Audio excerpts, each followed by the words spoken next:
Local news. All right, welcome to our second half hour, everyone.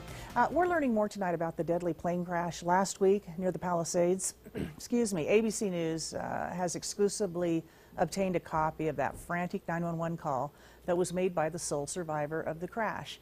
It is so graphic and so raw and so heart-wrenching in the 911 call. We've actually chosen not to air it, and this is literally out of respect for the family and for the victim that died, Travis Hamilton.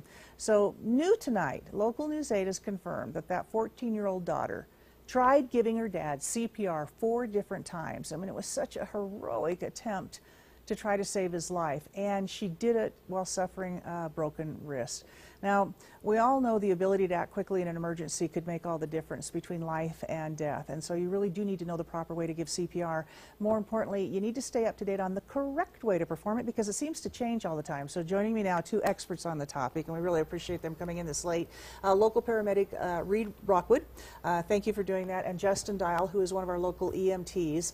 And we had him bring in a Recessa Annie because I just thought it'd be good for everybody to be reminded how to do CPR. So Justin, you're going to be the brawn of this, and Reed, you're going to be the brain. Talk us through it. How do we do CPR again? Well, there's a lot of different levels of CPR. Heart Saver is kind of the basic entry level. And I guess to do that first, you're going to want to, I guess, notice somebody goes unconscious. Right. Either you find them unconscious or you witness them go unconscious. The first thing you're going to do is check to make sure they're breathing. If they're breathing, they still have a pulse, you're going to call 911 and wait for rescuers. If they're not breathing, that's when we want you to start CPR. Okay. Guidelines now are 30 to 2. Mm-hmm. Now, just to remind people, because like I say, it was 5th grade when I took, it's been a long time.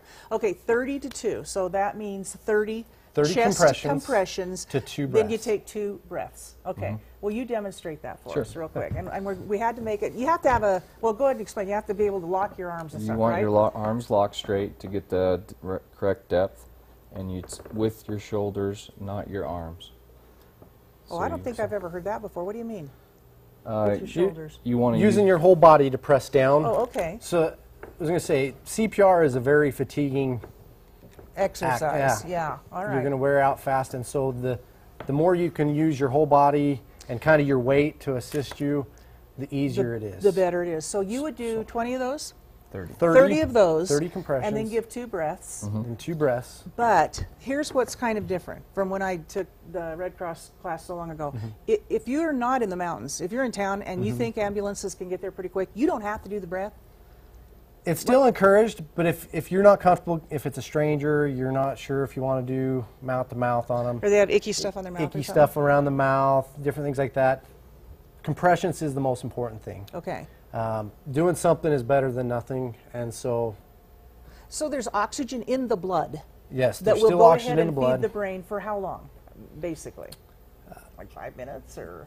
Yeah, it's for an extended period of time. I don't know the exact amount of time it stays in there, but your body has a reserve of oxygen. Okay. And I mean, if the blood's not pumping, that oxygen's not getting through the body. Okay. So what I'm hearing, which is a little bit different than the last time I did this, is really the mouth is important. Okay, do the breath. So 32, 32, and staying alive.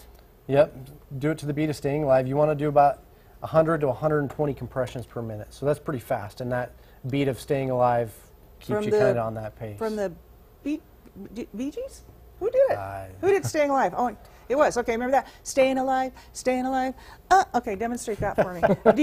Do you sing when you teach the class? No, I don't. But anyway, that's the song that has the right beat Yep. that will keep you, so just keep singing that song and pushing until somebody comes in and relieves you of that. Now, demonstrate one more time. You have to get, this is what I've learned, you have to get really in there, yes. aggressive, like, because what if this is a 300-pound man? You'd really have to get into it, right?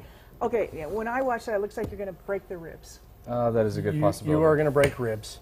A lot of problems with CPR and not delivering high-quality CPR is people are afraid that they're going to hurt the person. Right.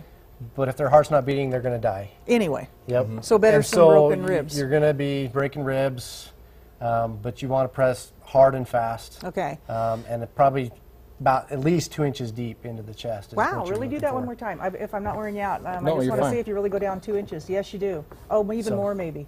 Yeah, at least 2 inches. Okay. But you also want to make sure you get a full recoil. You want to release the chest completely before you go back down. The heart's a pump. If you're not letting it refill all the way, it has to refill. Okay. it's not as effective. All right, that is CPR, folks. That is just a good reminder for you. We just want you to know. I'm assuming the same thing would hold true. Better to have broken ribs than dead. If they're in a car, you know, you're kind of afraid to pull them out because you might break their back or they may have bones. But if they're not breathing and they're in a car and you've come on an accident, you haul them out? If they're not breathing and you feel, I guess, there's a chance of saving them, better to pull them out. Yeah, okay. You guys, thanks. I really appreciate it. I just think it's a good reminder. We probably ought to just do this like every 6 months. I was going to say, it's good to get proper training. There's a few places around that do training. Red iTech Cross, has it. yeah. I don't know about Red Cross. Okay.